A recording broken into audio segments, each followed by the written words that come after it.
At the start of my career, I was a motivated young executive striving to succeed in the banking industry. Fresh out of college, I quickly moved up the ranks, earning respect from my colleagues. My hard work paid off with a significant promotion and a generous bonus. Life seemed perfect with a promising career, supportive friends, and a beautiful fiancée named Georgia. We were planning our wedding, and everything seemed to be falling into place. However, my job demanded long hours, and I noticed subtle changes in Georgia's behavior. Once affectionate and attentive, she now seemed distant. I attributed it to pre-wedding stress, but the unease lingered. Despite my efforts to reconnect, the distance between us grew, making me question our relationship. One evening, while at a friend's house, I checked my phone connected to my apartment's security cameras after hearing strange noises. To my shock, I saw Georgia with my best man and another groomsman. These were the same friends who had just celebrated with me on a trip to the Gold Coast. We had spent the weekend enjoying the races, a casino, and lounging by the pool. On Sunday, we were asked to leave our hotel due to a noise complaint and found pills in our room. Unable to find new accommodations, we took a red-eye flight back to Sydney. My remaining friends insisted we continue the celebration at Tony's house. Despite feeling nauseous from all the drinking, I agreed out of appreciation for their effort. Georgia was at her bachelorette party in Sydney, and I wasn't surprised when my call went to voicemail. Georgia had moved in with me 2 months ago, after her lease ended. I had recently bought a 2-bedroom penthouse, making it practical for her to move in. Her parents, though strict Catholics, liked me and were happy about our upcoming wedding. At Tony's house, my friends soon fell asleep, and I headed to a bedroom for much-needed rest. Suddenly, I received a text from my downstairs neighbor complaining about noise. Confused, I replied to clarify the mistake, only to receive another message accusing me of causing a disturbance with Georgia. Shocked, I realized something was terribly wrong. Now I was confused. He seemed sure he had the right number. What was happening? Fortunately, I had a way to find out without moving. The penthouse, renovated by the previous tenant, had remote access cameras installed by her overprotective billionaire father. When I bought the apartment, the agent set up the system on my phone. I'd only used it a couple of times, but now it was crucial. I logged in, chose the living room camera, and saw beer bottles, wine glasses, a bong, and a bag of pills on the coffee table. No people, but clothing was scattered around. Hearing noise elsewhere, I switched to the bedroom camera. Moonlight revealed a tangle of bodies on my bed. I recognized the voices. It was my fiancée and friends. My heart sank as I realized the betrayal. Feeling a mix of rage and disbelief, I knew I needed a plan for revenge. Checking the recordings, I saw the hard drive held 24 hours of footage. The video wasn't clear due to poor lighting, but their conversations were incriminating. Georgia and the guys talked about the wedding, with Tom bragging about a plan to distract me while they had their fun. Georgia mentioned not using birth control, playing Russian roulette with our future. Disgusted, I disconnected from the system. The hard drive kept recording in a hidden closet. Unable to sleep, I went to the living room where Tony and Jeff were snoring. I resisted the urge to strike Tony, grabbed a beer, and leafed through an old newspaper. A headline caught my eye. Police warn against drinking booze. It mentioned a group targeting intoxicated women. An idea formed. Just then, my phone buzzed again. My neighbor had filed a noise complaint with the police. Perfect. I called the police, ready to set my plan in motion. "You've reached New South Wales Police. How can we help?" the dispatcher asked. "Oh my God! You need to get into my apartment. My fiancé might be in trouble," I said hysterically. "Calm down, sir. Can you give me some details?" the dispatcher replied. "How can I calm down? Call someone immediately," I demanded. "Why do you think this is happening, sir?" the dispatcher asked, still calm. "My neighbor complained about the noise, but I'm not there. I'm here. Please send someone over," I pleaded. "How do you know your neighbor complained?" she asked. "He messaged me, then said he filed a noise complaint. Please send someone. I'm begging you," I explained. "What address was the noise complaint filed at?" she inquired, making me feel like I was talking to a call center. I gave her my address. "Please wait a moment," she instructed. 30 seconds later, she returned. "I'm transferring you," she said. After another 30 seconds, a man's voice came on. "This is Staff Sergeant Potts from the Sex Crimes Unit." "Who is calling?" he asked. "Thank goodness. I'm Adam Spencer. Please send someone for my fiancé. Something terrible is happening." I pretended to cry. "We have a unit nearby. Is there any chance it's someone else? Or that she has someone there?" Sergeant Potts questioned. Whimpering didn't help, so I tried anger. "We're getting married in 3 weeks. If this delay hurts her, I'll sue you and the department. I'll go on TV and write to every newspaper using your name, I threatened. Calm down, sir. We'll investigate. What's your fiancée's name and what was she doing tonight? Sergeant Potts asked, trying to soothe me. Georgia? She went to a bachelorette party in King's Cross, I replied. Okay, we have a unit in the area and they'll stop by. Are you calling from your cell? We need the number to keep you informed, he explained. Yes, should I go there too? I asked, still frantic. No, stay put until we get back to you, he instructed, and then hung up. It didn't go as I hoped. I wanted them to burst in immediately. 20 minutes later, my phone buzzed with a text from my neighbor. Sorry, dude, thought it was you. Police are on their way up. Weapons and helmets and everything.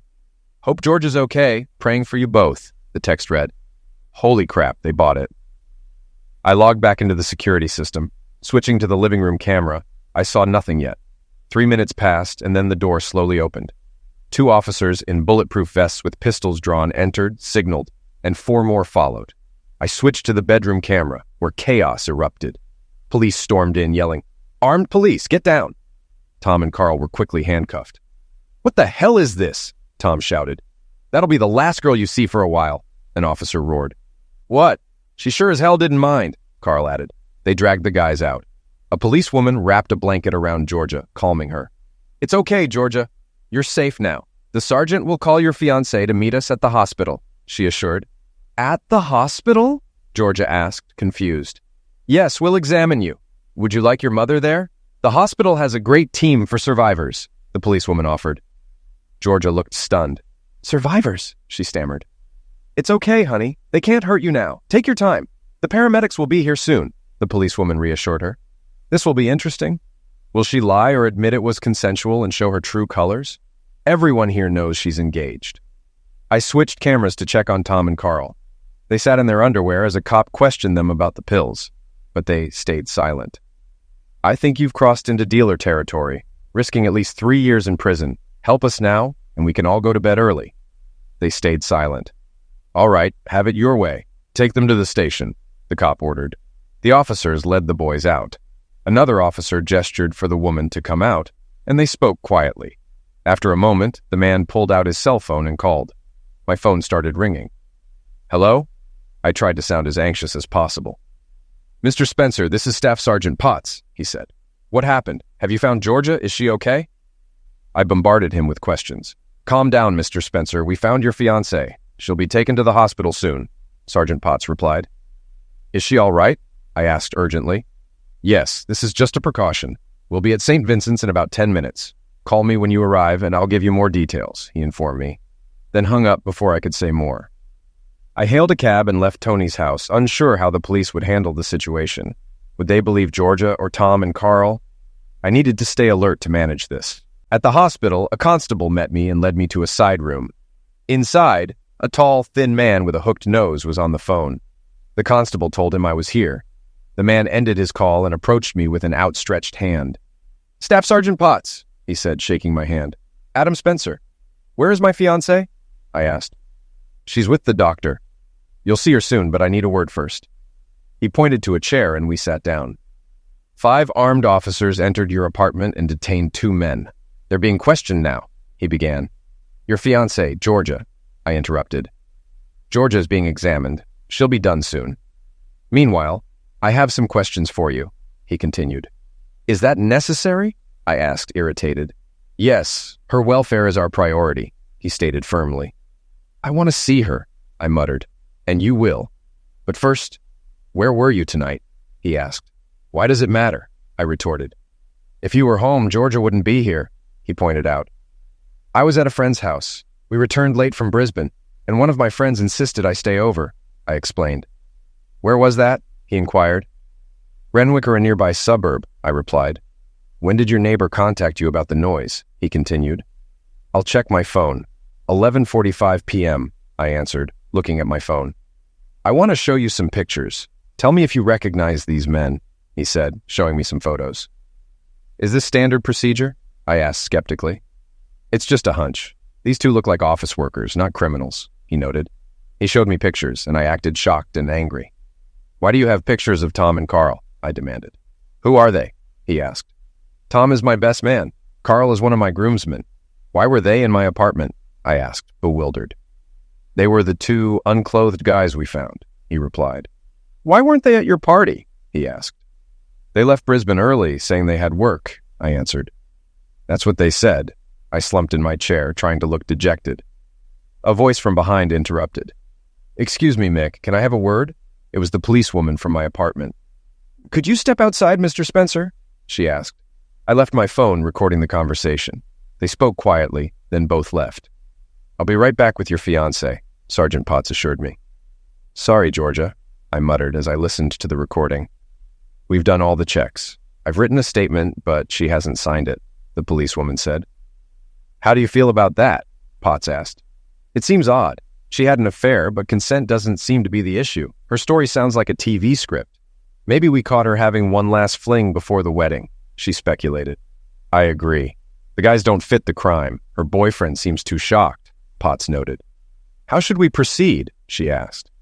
Let's read George's statement. Maybe you'll remember what I forgot to ask. Before she signs, remind her about perjury penalties, he advised. Okay, how far can I push her? She inquired. Just enough to scare her and get the truth, Potts instructed. Let's go see her, he said, standing up. They left the room. I stopped the tape, wondering what Georgia would do. It was time to set my revenge in motion. I dialed a contact. Eric Town speaking, Eric answered. Eric wrote for the business section and a gossip column called CBD. I met him at a fundraiser and we hit it off. Hey, Eric, it's Adam, I greeted him. Adam, what's going on at this hour? He asked, surprised. I have a story for you. Is your column for tomorrow done? I asked. Just finished. It's been quiet. Got any hot gossip? He inquired. Is it too late to tell you? I asked. If you hurry, he replied. 2 young execs are in an interrogation room, I revealed. Seriously? Can I use names? He asked, intrigued. Only if you want a lawsuit, I warned. I'll put it in the Guess Who section, he decided. Eric's column had a Guess Who section for juicy, unnamed gossip. It was popular among city office workers. Tom and Carl, I said evenly.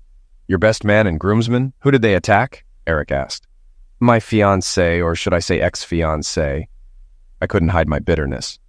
Oh, Eric paused. I'm not really surprised. What does that mean? I raised my voice, earning a stern look from a passing nurse. There were rumors about Georgia and her boss. Maybe she was offered as an incentive for clients, Eric said. Damn it. How was I so blind? I muttered. It's called love, Adam. Do you want me to run this story? He asked. Yes, burn them, I replied.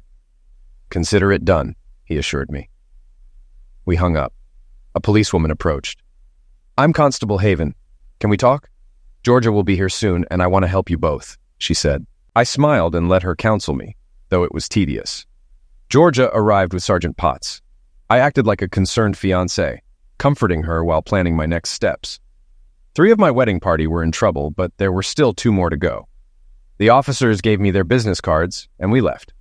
On the way home, Georgia thanked me, saying how much she loved me. At our apartment, I started cleaning up. Georgia wanted me in bed, but I needed to check with the doctor first.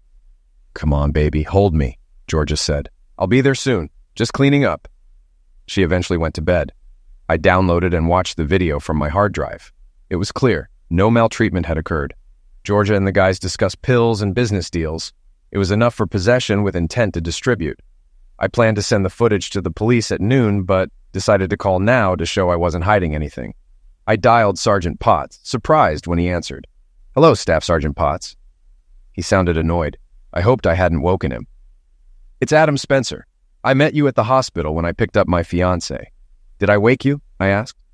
No, I work the night shift. I don't go to bed until 8. His mood was still sour. I don't want to take much of your time, but I paused for effect. There are 3 security cameras in my apartment connected to a hard drive. I snorted and cleared my throat. Why didn't you mention this earlier? Were you watching the footage?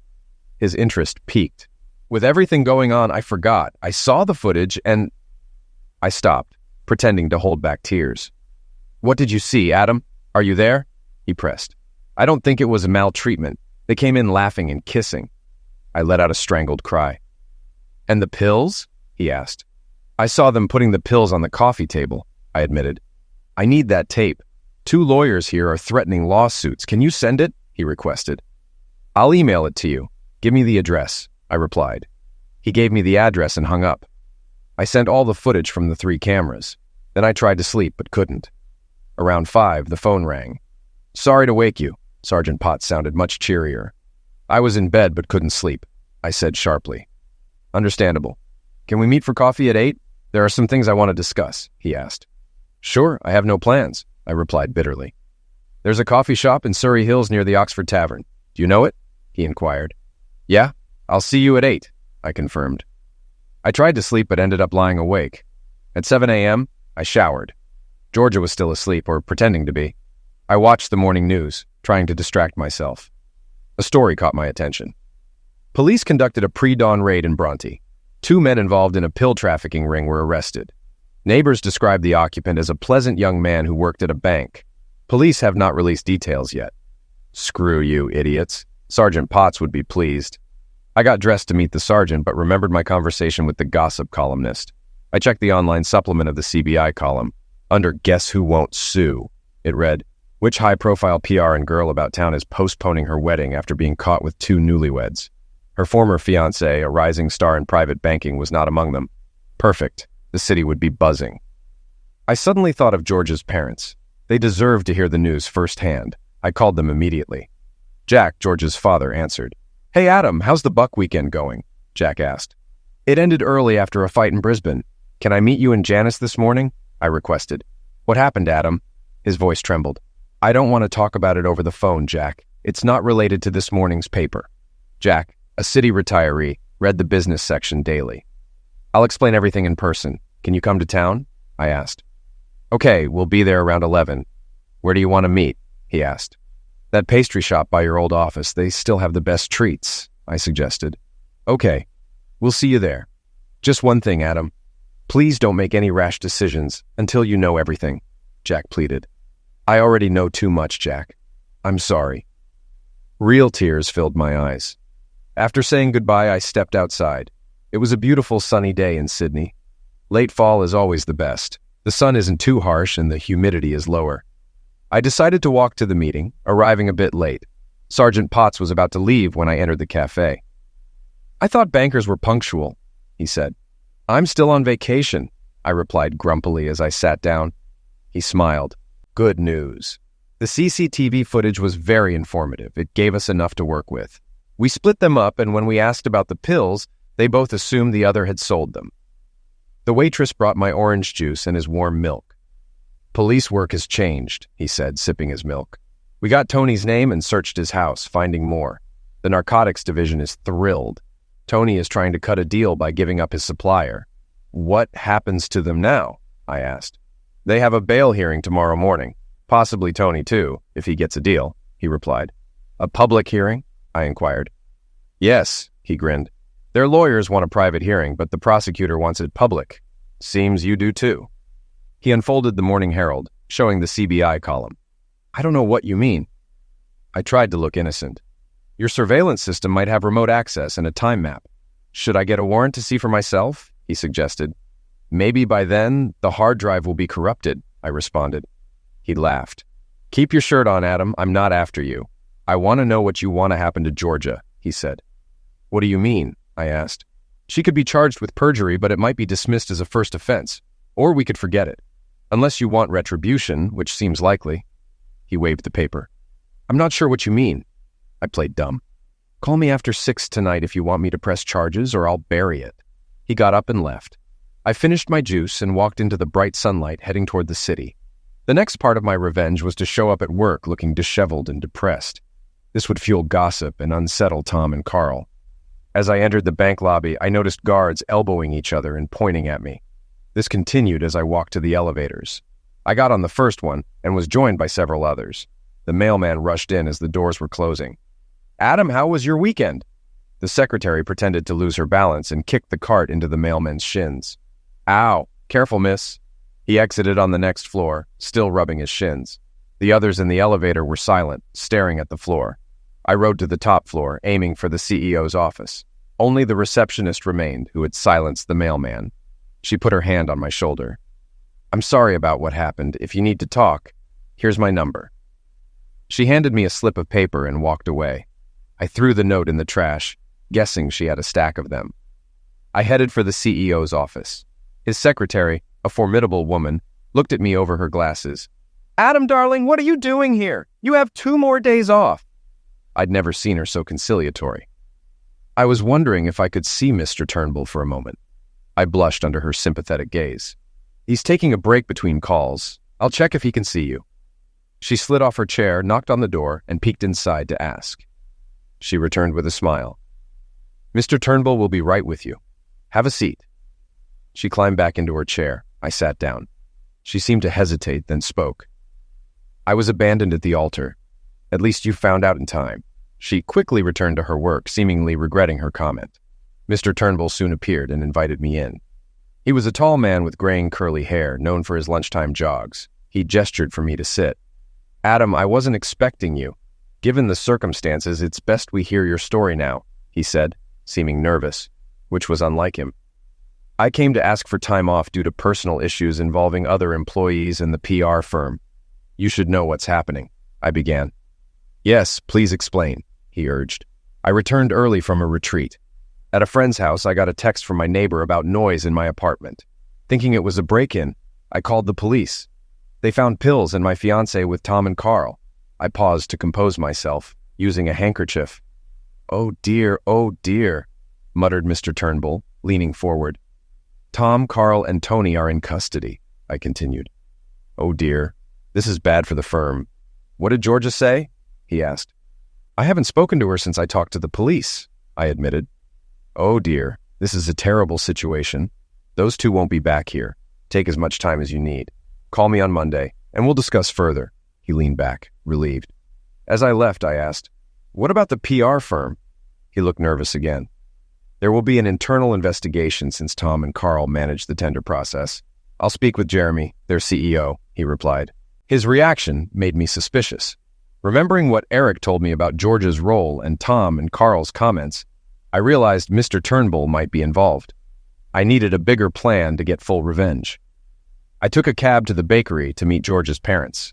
I arrived early and ordered coffee. Checking my security system, I saw Georgia in the kitchen, texting frantically. Soon, she let someone in. It was Jeff. She tried to kiss him, but he dodged her. They moved to the living room, where Georgia aggressively pursued him while Jeff kept his distance. She eventually settled on a chaise lounge, and Jeff sat opposite. I couldn't hear their conversation due to the public setting. She then threw herself at him, wrapping her arms around his neck. I glanced around to ensure her parents hadn't arrived yet. When I looked back, the scene had subtly changed. At that moment, there was a knock on the window, and George's father waved, heading for the door. Jack made his way to the table alone. I stood up and shook his hand, then we both sat down. "Your wife isn't coming?" I asked. "No. After reading the CBD column, I thought it best to come alone. Janice has high blood pressure, so I left her at home," Jack said, motioning for coffee. "You're probably right. That slanderous column was correct, though. You should sue him, Jack." "Suing would cost a lot and likely be unsuccessful since it's true," Jack replied.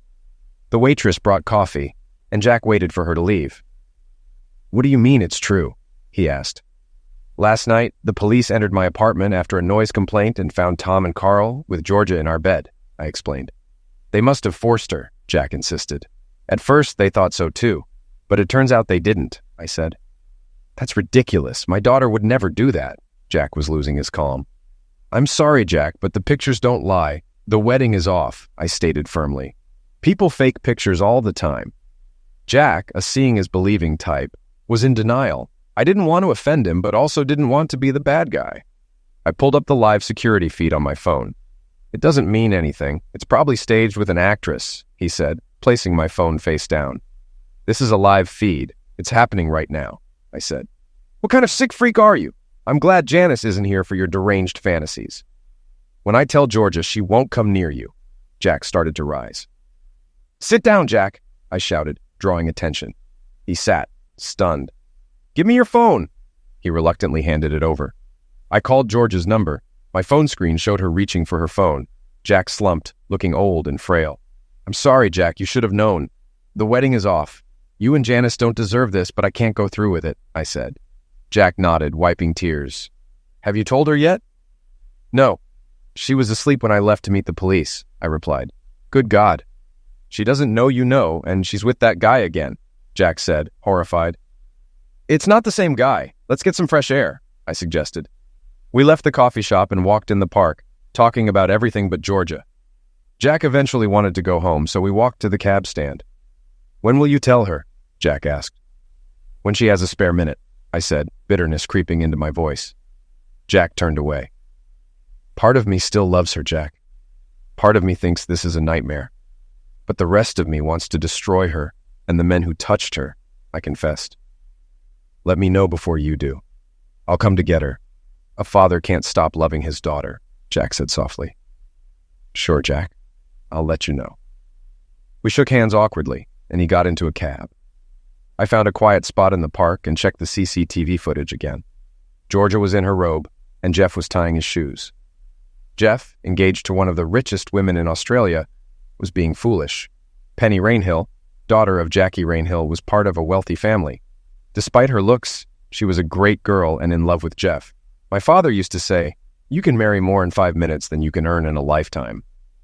Jeff worked for Penny's family company, so his job would be in jeopardy if Penny saw the surveillance tapes.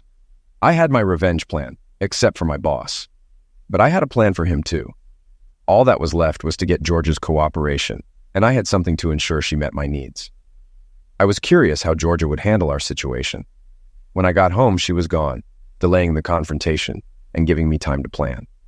Jeff's conversation with Georgia had revealed he was sent by Carl and Tom's lawyers to find out what she told the police. I considered a charge of witness tampering, but Penny would likely come up with a harsher punishment. Around 5 p.m., I was making dinner when Georgia and her bridesmaid Shelley walked in. They saw me in the kitchen and approached. Georgia opened her arms to hug me. Adam, honey, how are you? We were so worried, she said, sniffing as if holding back tears. I didn't respond to the hug. I've been talking to the police, my boss, and your father, I said. Georgia tensed but tried to stay composed. Shelley started explaining how they spiked my drinks at the bachelorette party, got me kicked out of the club, and how Tom and Carl took advantage of Georgia. She tried to hug me again, but I pulled away. Really? Is that what happened, Shelley? I said sarcastically. Yeah, just like Georgia said. It was just a little fun that got out of hand. Shelley was stunned by my words. Georgia looked panicked. You're on your own now, Shelley hissed, turning to leave. Georgia tried to stop her, but Shelley shoved her off. I knew you were a party girl, but I didn't realize you were such a promiscuous, she snapped before slamming the door. Georgia turned back to me sobbing. She mumbled apologies, claiming if I had stayed with her, it wouldn't have happened. Why is it always someone else's fault? Will you just shut up? I shouted. Do you really think I care about your excuses and lies? But I was drunk and upset this morning. It's only twice. I'll be good, please. Only twice? I mimicked Tom's voice. God, I missed your back so much. Georgia was shocked. Remember when you moved in, I told you about the security system and cameras? Yes, but you said you didn't use them, I said. I don't, but they still work. They confirmed you are a lying cheat, I retorted. She cried harder, leaning against the wall. She looked pathetic. I decided not to tell the sergeant about her perjury until I understood why she did it. I helped her to the kitchen table, grabbed 2 beers, and sat across from her. We're done, I said. She nodded. The police want to know if I want to charge you with perjury. I have until 6 p.m. to decide, so you have half an hour to answer my questions truthfully, and I'll tell them to forget about it. Please, Adam, don't, she pleaded. Answer my questions or wait for the police, I said firmly. She nodded, taking a sip of beer. Did you sleep with your boss? I asked. She nodded, wiping her tears. For how long? I continued. About 9 months, she said, sniffling. You were only there for 10. What the hell? I exclaimed. I was recruited for a new strike team. My boss, Jeremy, wasn't happy with my work. He said I needed to flaunt my strengths, she explained. Why did you put up with that? You're the miracle child, the youngest to get a $1 million bonus. I was on my 3rd job in 2 years, trying to make a name for myself, I said, anger surging. Entertaining your boss might get you noticed, but not in a good way. I brought them 4 big accounts, she said defensively. I can't believe you're bragging about being a corporate strumpet. Now they'll discard you, and you'll have to start turning tricks for real, I shot back. Jeremy wanted backup, so I secretly recorded some meetings. I kept copies to cover myself, she revealed. Interesting. If I could get a copy of one with you and Mr. Turnbull, I might be able to take him down. Where are the copies? I asked, hoping they weren't at work. On my desk. At work, she admitted. Crap, I said, slamming the beer bottle down. What's the matter? Georgia looked startled. I need a copy with you and Mr. Turnbull, I said, walking to the window. I never, she began. I turned and gave her a hard stare. Well, she stammered. How did you figure it out? She asked. It's obvious. You use your assets to get new customers. Our bank is a new customer, I pointed out. If you want it so badly, I'll go to work and make a copy, Georgia shouted, standing abruptly and knocking over her chair. She grabbed her keys. You're not going through the front door, I called after her. She stopped and turned. What do you mean? She asked. Your boss will cover his tracks. You'll be met by a guard with a box of your stuff. They won't let you near the computer, I explained. Georgia bit her lip in doubt. Tossing her keys on the desk, she walked back and disappeared into the office. I peeked inside. Georgia was sitting in my chair, booting up my computer. I can remotely access my computer, Georgia announced triumphantly. I watched as she typed in the access code repeatedly. Her shoulders slumped as she realized she was locked out. Damn idiots. She slumped back, then sat up with renewed energy. There's a back door to Jeremy's computer. Yes, I'm in. I moved behind her chair. Copy everything, I said. You need leverage for a severance package. More importantly, I wanted to mess up my boss's life. I walked out, and about 20 minutes later, Georgia came out, grinning and holding a portable hard drive. Got all the fun stuff, she said. Did you get copies of his emails? I asked. Yeah, but I thought... I raised my hand. Stop. I've seen enough of you in action for a lifetime. I just want a backup in case the bank comes after me too. But I thought maybe we could try again. Sell everything, move abroad, start fresh, she pleaded. There's nothing fresh about you, Georgia. Seeing you with Tom and Carl was one thing, but today with Jeff? You need help. I'm not sticking around, I replied. She cried again. I took the hard drive and walked into the office. Georgia ran into the bedroom, slamming the door. The hard drive was better than I'd hoped. Jeremy and Mr. Turnbull were old friends and had conspired to defraud the bank. Turnbull wanted to boost his pension, so he had Jeremy inflate the PR contract tender. They split the difference 50-50ths. I called Sergeant Potts. He answered on the second ring. I thought you'd forgotten, Sergeant Potts said. I checked my watch. 6:05 p.m. No, just needed to be sure. So what's up? He asked, yawning. Don't confront her. She'll be uncomfortable without it. Do you know anyone in the fraud squad? I asked. Maybe, he answered cautiously. Why? I'll explain later, I replied, not wanting to reveal too much. Oh dear, he grinned. Who's the target this time? Wait and see. I hung up and called George's father to pick her up. I wanted to sleep in my own bed. Then I downloaded the session with Jeff and Georgia and sent it to Penny, his fiancée. It was tough to hit send, but it was necessary. Jack arrived about 40 minutes later. It took a while, but eventually Georgia came out. I gathered her clothes and they left. My phone rang. It was Eric from the paper. Did you like my column today? He asked enthusiastically. Yes, I replied flatly. Come on. We didn't chicken out, did we? He pressed. I wanted to get back at them, but I heard others too, I said, thinking of Jack and Janice. There's always collateral damage in war. Who do you want me to target next? Eric asked. I thought for a moment. Are you still there? Eric asked. Yeah, just thinking. 3 bankers caught with a joint isn't much, he said, frustrated. Not possession, importation, and delivery, I added. Now that's better. High-flying bankers, Eric laughed. Got anything else for me? He inquired. I'll let you know. I was done for the day. I turned off the phone, disconnected the landline, closed the blinds, and tried to sleep. At 9:30 the next morning, someone knocked on my door. It was Greg and the building caretaker, Adam. What's wrong with your phone? I've been trying to call you, Greg said. I turned them off to get some sleep. What's the matter? I asked, annoyed. DNA guys have been waiting for you downstairs for an hour. He stepped back, revealing a security guard with a box and a man in a suit holding a paper. Mr. Adam Spencer? Yes, I replied. I'm from the bank's legal department. Your contract has been terminated under Section 112B for damaging the bank's reputation. Here's a severance check for 2 weeks' pay, and James has your personal items. He handed me the check, and the guard placed a box on the floor. I was stunned. They were halfway to the elevator when I came to my senses. Wait, 3 weeks ago I signed a new contract guaranteeing me 9 months' salary plus 50% of my last bonus, I shouted. I don't know about that. If you want to contest it, see a lawyer, he replied, following the guard to the elevator. The building manager shrugged and followed them. Sorry, buddy. I picked up the box, which contained the contents of my desk and a few photos. I wasn't letting them get away with this. I called the lawyer who had reviewed my recent contract. Your new contract should be effective immediately. Have you been paid yet? He asked. No, the money is due in my account Thursday, I replied. That's why they're trying so hard. They want you to fight. How do you want to proceed? I can start a trial, and we could have a preliminary hearing by the end of the month. Is there any way I can talk to my boss before then? I have something that might change his mind. It's not illegal, is it? He asked.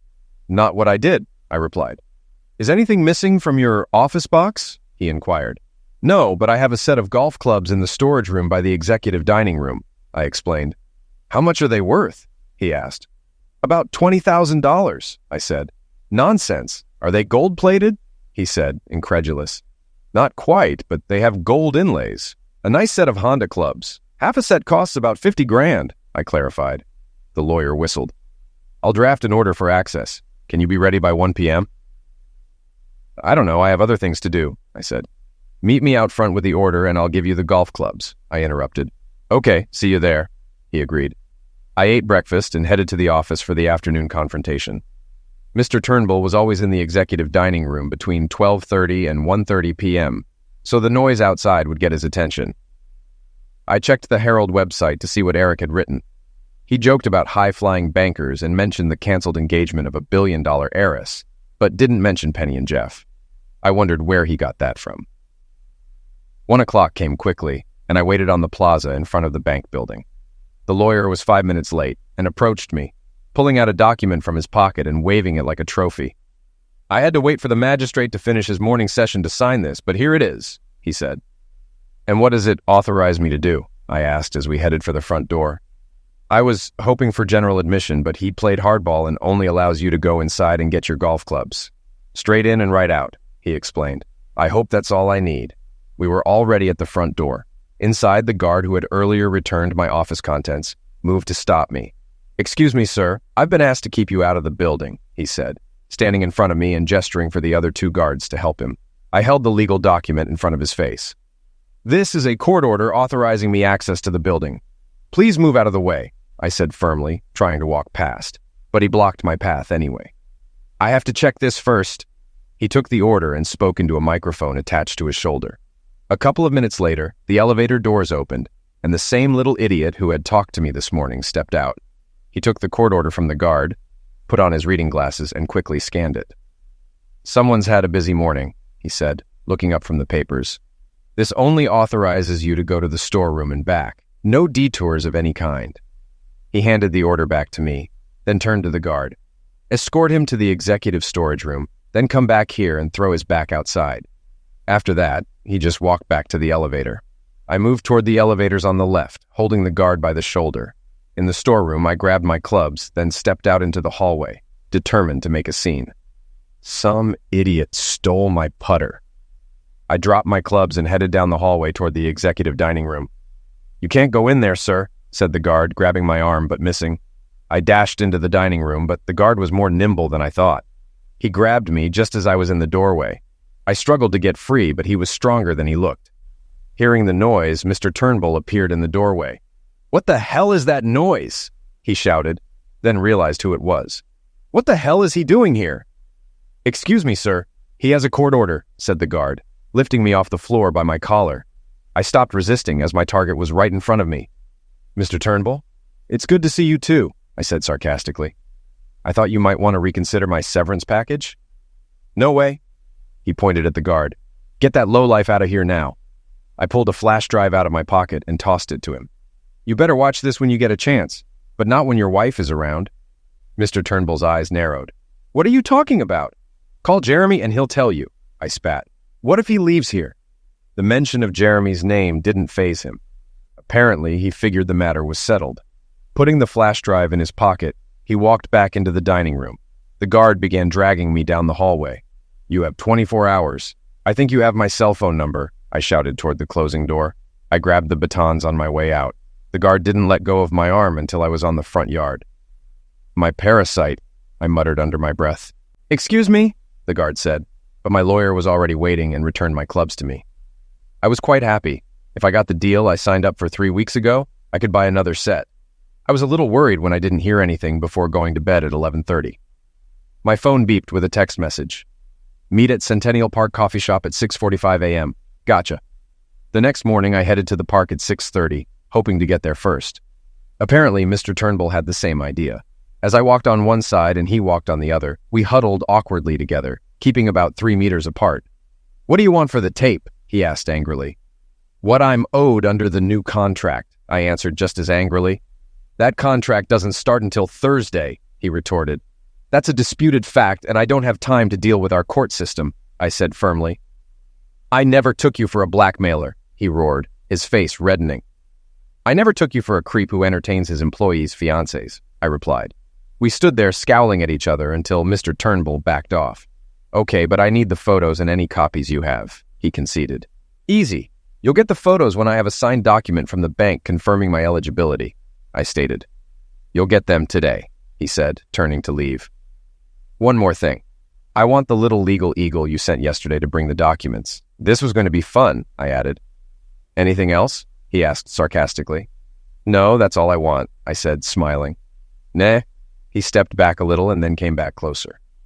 "You know you'll never work in this town. No, make that this country. Never again, you little crap," he hissed. "That's a risk I'm willing to take," I replied calmly, watching him walk away. "Nice doing business with you," I said with a laugh as he walked away.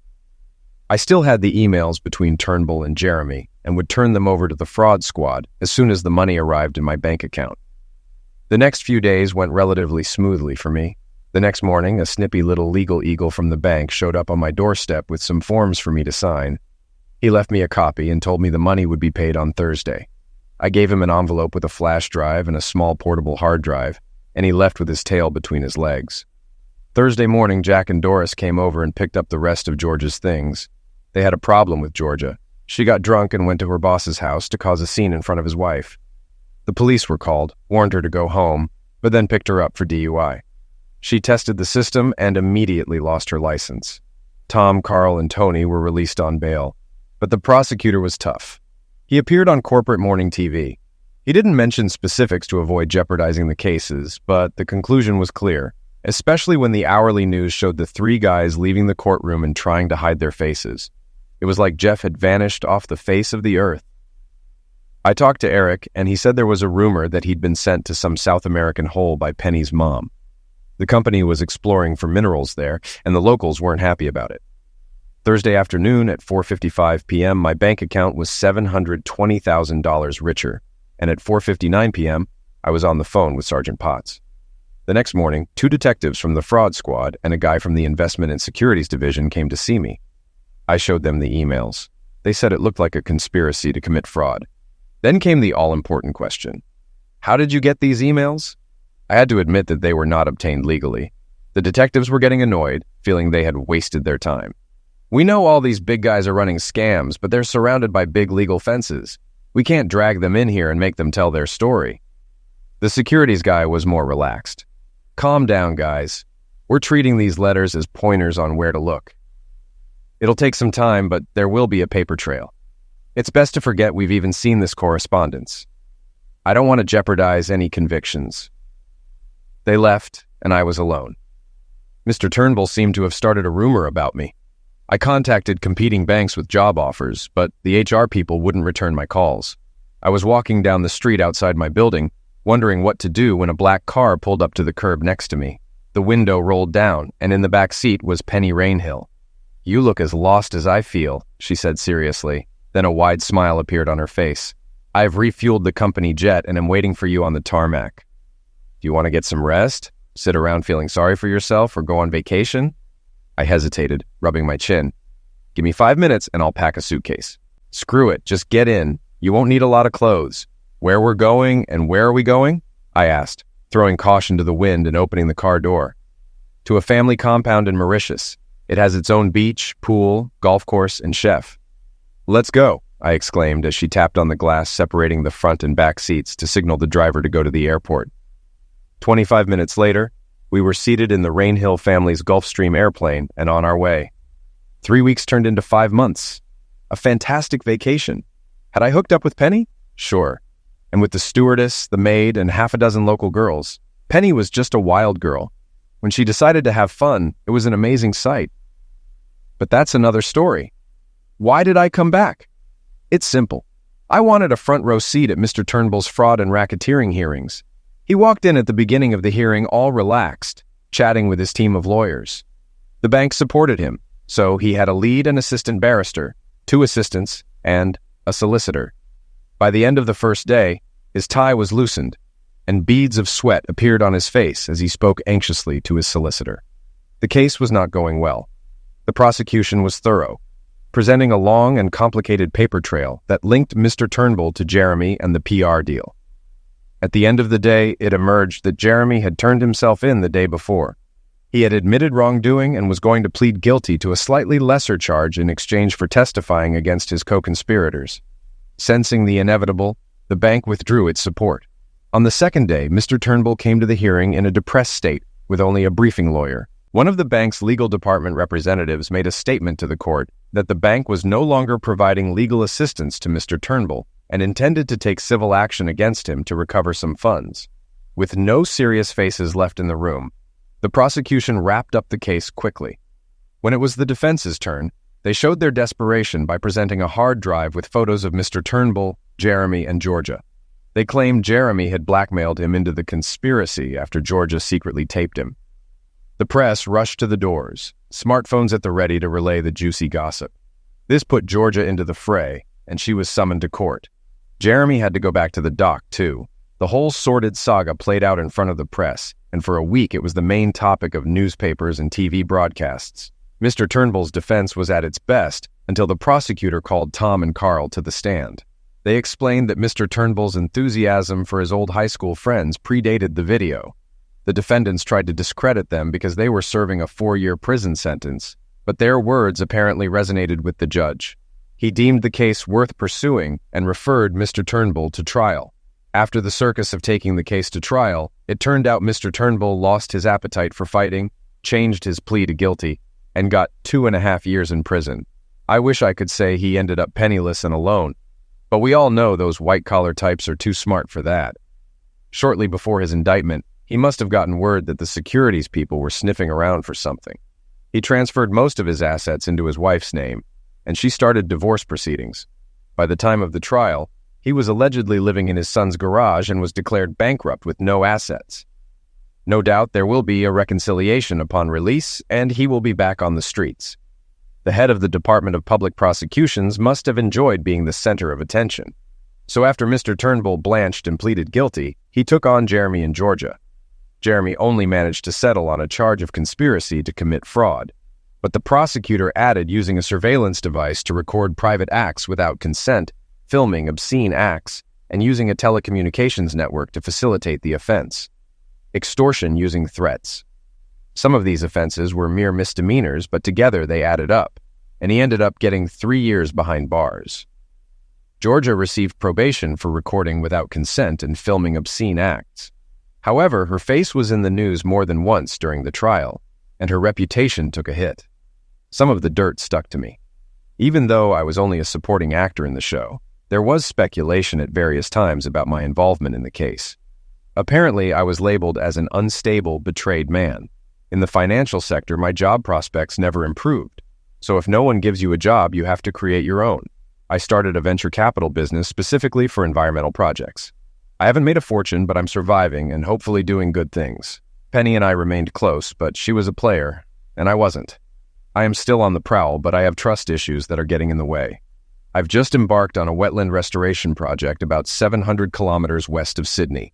In the real outback, 2 mining companies and a bank have invested money to bolster their corporate image. I'll be living in an old homestead that was once the main home for a 1,000-acre sheep station on the Darling River. I hope the clean air and big sky country will change my luck.